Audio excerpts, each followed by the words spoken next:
All right, Ron, good off FightHype.com. I'm here with my man Bruce Carrington. What's going on? Nah, man, training camp's going great. We got a March fight coming up in March 29th out here in Vegas at the Fontaine Blue. We're feeling good, man. I feel like I'm ahead of schedule in terms of how I feel in my training and how I'm looking in sparring and whatnot right now. So I'm really excited for this next fight to put on, another good show. Absolutely. Vegas is always a great place to fight. You're facing Enrique Vivas. hmm What do you think about your opponent going to this fight? Man, he's a tough one. He's a tough dude. He's never been stopped. He's 23-3. He's a guy that throws a lot of punches. He's there for that whole, back and forth type of war type of thing. So he has that endurance, man. And I feel like if anything that he has, that'll be like his best attribute, his conditioning and his durability.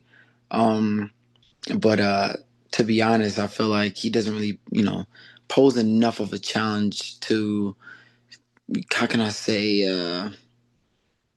to beat me anyway. Like I don't think that he posed enough of a challenge to beat me. I feel like I've seen his type of style so many times in the amateurs, a bit in the pros. He's more, I would say, more durable than than people that I fought in the pros. But I know how to handle a guy like him. Last year, you fought what I think what 4 times, right? Yeah. You had two hellacious knockouts. Yeah, You yeah. know, a fight that was a very, good fight, a step up, a fight that many people felt that if in the boxing world, if they knew Seagal knew it was Mhm. capable, it was like, well, she was going right after the guy that beat Ruben Villa. And Yeah, then you yeah, get to fight on the Mike Tyson Jake yeah, Paul on a huge stage with Jake Paul and you going at it and stuff like that. yeah, So like so much has happened, right? Like there's yeah. so much, and then now like essentially like you're in position, coming Mhm, up for mandatory mhm. spots, and Yeah. eliminating. So, um, just what did you learn from last year? I guess is the question. Is because there's a lot's gonna happen this year with you and your career. Last year was definitely a learning experience for me. I started off the year with, like you said, two knockouts, and I kinda got into that, you know, just want to knock out everybody type of thing. But me getting in the ring with Sagawa, it was like, okay, this is when you have to learn how to turn that off or tone it down a little bit and get back to your fundamentals. And that's what I think was the only reason why that fight was as competitive as it was. But I did what I needed to do to get the win. And then, as you saw in the last fight that I had in the Jake Paul card, yeah, I really put the pieces together to be able to, like, okay, this is time when you turn it up, and then this is the time when you get back to your fundamentals in box. And I used my jab more than probably just the second most time I've used my jab. I think the first time was when I hurt my right hand. I think that was like my fifth pro fight, and I hurt my right hand, and I was only able to use the left, and I only had to use a jab. But yeah, those type of experiences are some of the things that the fighters need before they even fight for a world championship, because you need to be, I want to say, a finished product, because no one is a finished product in this game, but something close to that sort to at least compete with the champions in the division. Yeah. You know, um, you get past Enrique. My understanding is this the eliminator fight that's gonna put you in position or So I've been told. So I've been Mhm. told. I don't think it's been like officially put out there yet, but that's what I've been told, and I hope that's the case, because I really want to be able to fight for a world title. My next fight after this one, and we're taking the WBC route, and I really want to just be able to beat Stephen Fulton and make myself a world champion before even the I would like to say middle of the year, but that won't be. I don't think that will happen. I think more so the end of the year or something like that. Hopefully the summer. The summer will be the most like likable for me. Yeah. I know I think Top Rank put a request at the convention to make you the mandatory of the Brandon and Fulton fight, the Yeah. rematch that just happened. So I guess I want to get your opinion because I personally it's kind of like a bittersweet thing because like I picked Fulton to win the first fight, and I thought he won the first fight, right? Yeah, yeah. So I was asked to do a prediction video, through the PBC. So I Mm. did it, and I based it off of life, right? Right, Life happens, right? I right. think I think Fulton was an underrated fighter in many people's eyes. He essentially was probably the guy at 122. He essentially cleaned Hmm. everybody out. Hmm. Fighting in Inoue and losing him in Yeah, Japan. It's yeah. not a bad thing. So, and then he went and fought Castro. So like the Hmm. consistency of like performances, layoffs, things like that. So to Right, my mind, I'm thinking life may have got to him, but right, he right. but he got together, or maybe he has Brandon's number, whatever. He made it Mm. look like you said Mayweather my down at two. So I was Yeah, wrong, yeah, but a lot of people was. Fulton now has proved everyone he's the world champion. He would essentially yeah. be the guy that if you are fighting that. So what did you think about the fight? How did you think of all of it and the win? I mean, shoot, I predicted for Figueroa to win myself. Like, but I always said if Fulton isn't his full self, like at least mentally, I mean, I still don't think he is after the Inoue fight.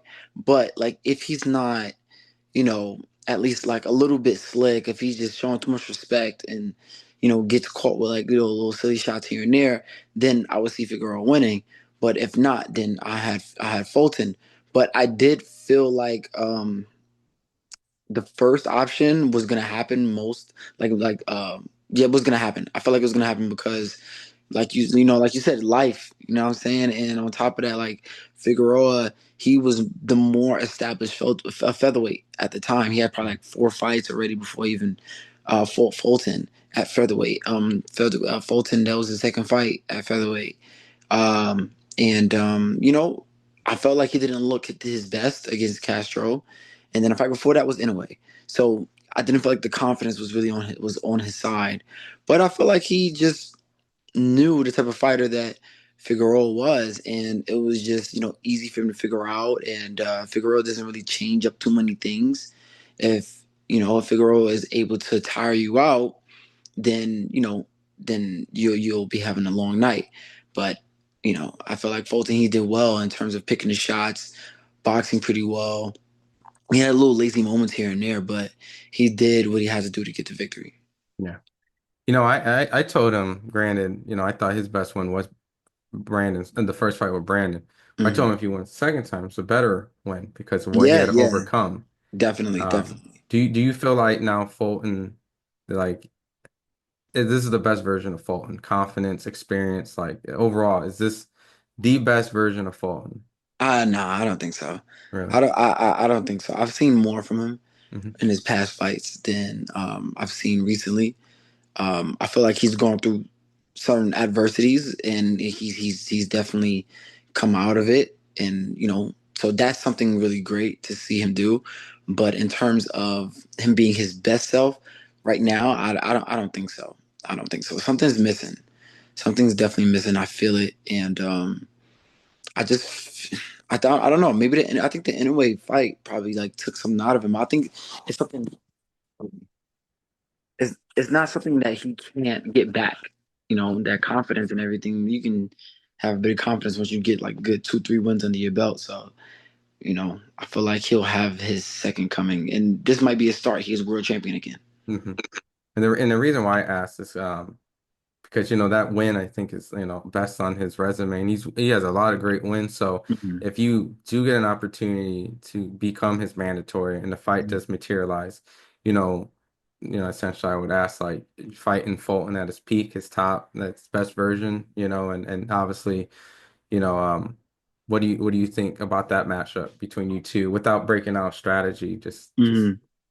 I think it would be a very interesting matchup. I feel like that fight will be I wouldn't say a chess match per se, but it'll be like, a showcase of two boxers for sure. Real slick boxing. You got a New Yorker versus a Philly dude. And it's just gonna be boxing at its purest form for sure. Um, but I definitely just feel like there's not too many people. There's I don't really feel like there's anybody really that can really, go back and forth with me in terms of like IQ. Um, Yeah, I feel like Fulton, he has the experience edge and everything like that. So it'll be an interesting fight. It'll be something that I feel like a lot of fans will love to tune into. Hmm. I would totally love to see it. Obviously, I know that you'll probably be the underdog in many people's Yeah, eyes because of the experience difference and what yeah. he's accomplished. I think that would be the case. So, you'll have a lot on your plate. Going against when it comes to media and things like that. And That's fine. That's fine. That's something I expect. You know what I mean? I've been on the A side, since the start of my career, but at some point, somebody from the A side, it has to be the B side. Even Floyd, he's been on the B side fighting, Oscar De La Hoya. You know what I'm saying? So, that things like that is gonna happen. It is what it is. But I feel like the only the strong survive, and yeah, I don't really care too much about what the naysayers have to say, because I know what I believe in. I know the work that I put in, and I see things that they don't see. A lot of people don't really know much about boxing, right? So it's just I'm just waiting for my time to be able to share everybody up. my question around all this is like, boxing and politics. He's a PBC Hmm. fighter, top ranks requesting you to, be the mandatory for the winner of that fight, which is Fulton. Hmm.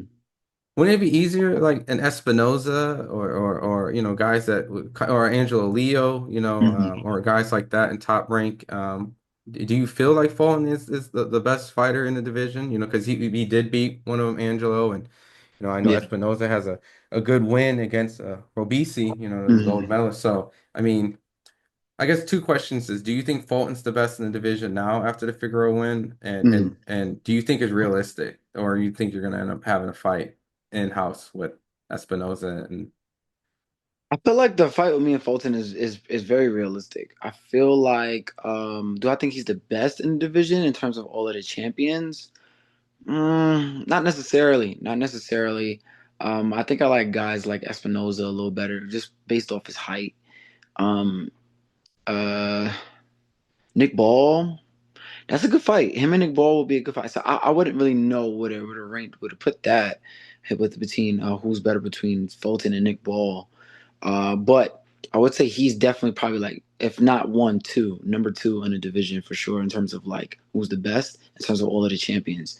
Um, Now, in terms of which I feel like would fight would be easiest to make, I feel like we're pretty close to making a Fulton fight. Given I win my next fight, and after that negotiations get done and whatnot, I feel like the fight is very possible. But I'm more than open to fight Espinoza, Angelo Leo, the guys like under the top rank banner. Like Mhm. I'm more than welcome to fight those guys in the same way as I'm ready to fight Fulton right now.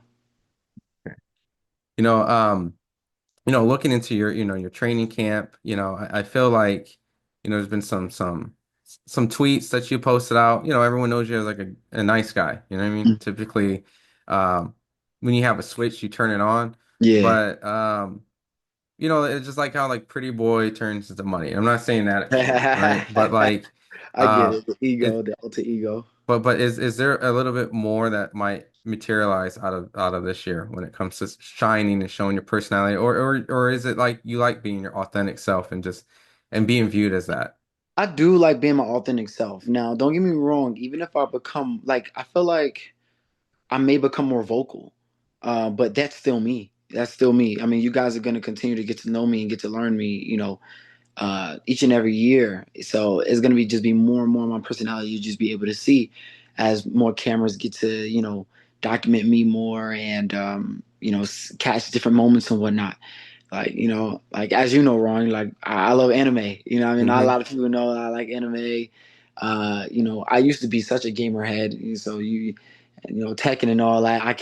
I ain't touched the sticks in a minute, but I used to be such a gamer head. But yeah, man, I feel like more time goes by, you guys will get to see more of the fire that I have and the passion that I have when it comes to this sport called boxing. I really love everything about it, and I really want to become the best in the sport. I truly believe I'm the best, but I definitely want to show the world that I'm the best, because that's when everybody's gonna really start to be like, "Wow, like Shushu really." They're gonna think in retrospect, and like Shushu really said he was gonna do this, and I just want to have that effect whenever like the years go by, whenever it's all said and done. it seems like, slowly but surely, with Richardson Hitchens bringing a belt to New York, you Yeah. know, New York is up, baby. Yeah. Yeah. I know you're mad happy about that, and it's Word, been a man. long, it's been Happy. a long journey for him too, like Yo, dude. oh, the New York's been struggling, huh? Yeah, not for real. No, we have been. We have been. I think who was our last world champion? It be technically Tio. Tio's technically Okay, like, technically, yeah. You could say T.O. You could definitely say T.O. He was but he was I feel like a more. lot of people kind of like not saying like he's. It's a little controversy, you know what I mean? Mhm. But like, listen, let me not get into it. Yeah, yeah, no, Tio, but like it's a factually, I think Tio is the last New York world Yeah, champion. factually, but before T.O., I believe it was Daniel Jacobs, if I'm not mistaken. Okay. I believe it was Daniel Jacobs. And but yeah, man, yeah, New York has been in a drought for some time. And Richardson Hitchens, I believe he just opened the floodgates, man. So he got his um, you know, yeah, he got his. And him and T.O. might fight. So Yeah. that'll be something, you I know what mean, I mean? that's technically New York and New York, New right? York That's and New what, York, yeah. Him and Tio may fight, and then me, I'm coming up next in the flood. I'm in the floodgates, and I feel like a fight in Madison Square Garden between New York and Philly would go crazy. I'm just, you know what I mean? Like, come on, son. Listen, I got oh another reason shit. why I gotta fight Fulton, son. Another reason why I gotta fight him, son, because I ain't gonna come out with the jean shorts and the Tims like that's a Philly thing. Let's stop playing, son. Come on, that's the butters is New York thing all the way. So I don't care nothing about that. I love my Philly dudes, you know what I'm saying? I love my Philly dudes, but y'all gotta quit it, son. Don't try to take the butters. The butters is New York. Everybody know the butters from New York, son. All right? I don't know why you talking crazy. Why you acting like that's a New York, that's a Philly joint. Like, no, bro. Y'all probably jacked it for some time. You know what I mean? New York and Philly, like we mess with each other. But don't jack our stuff, bro. That chill. Don't do that. Don't do that. It was clean though. It was clean. It was clean, bro. No, I mean, like, I was born in Omaha, raised in Ah. Ohio. So like, you know what I mean? I'm a Midwest baby. So at the end of the Yeah, day, man. Yeah, nah, I ain't like that. And I don't think a lot of my New Yorkers appreciated that either. So, really, I guess, because a lot of people, I thought it was cool. Like it reminded like Steven Nelson with the Pac, right? He did the jeans right. with it. So, Yeah, but I guess the origin, right? Like yeah, I know Tim's has always been like a New York hip hop thing. So, yeah. Everybody knew that. so Everybody. it did rub you a wrong way a little bit. Yeah, Like, man. I'm like, what he doing wearing them Timbs, right? Why you trying to make that a Philly thing, man? Then he went on an interview saying it was a Philly thing. Nah. We gotta fight for that. We gotta fight. so MSG, you and Yeah, Fulton, right? yeah. It gotta be big time. I mean, I think, obviously the champ fight in Philly. There's Wells Fargo Arena, I know Boots fights out there. So granted, if it's not Madison Square Garden, right, the Mecca of boxing, right? Which I think Fulton fights in everyone's backyard. But would you go to Wells Fargo? Yeah. I go to his hometown. So I mean, he is the champion. You know what I'm saying? At the Mhm. end of the day, so I feel like the chances of me fighting in Wells Fargo is higher than Madison Square Garden. But at the same time, Madison Square is Madison Square as the mecca of boxing. So it's not too far from Philly. I feel like the more attractive site would be Madison Square. I mean, there could be like a Prince Nassim, you know, Kevin Kevin Kelly Kelly when type when joint. that, Yeah. when they lit that place on fire. So. Yeah, that's true. That's true. That's true. Man, that me bringing up Richardson Hitchin brought the New York out of you, signing Yeah, nah, everything. word. Nah.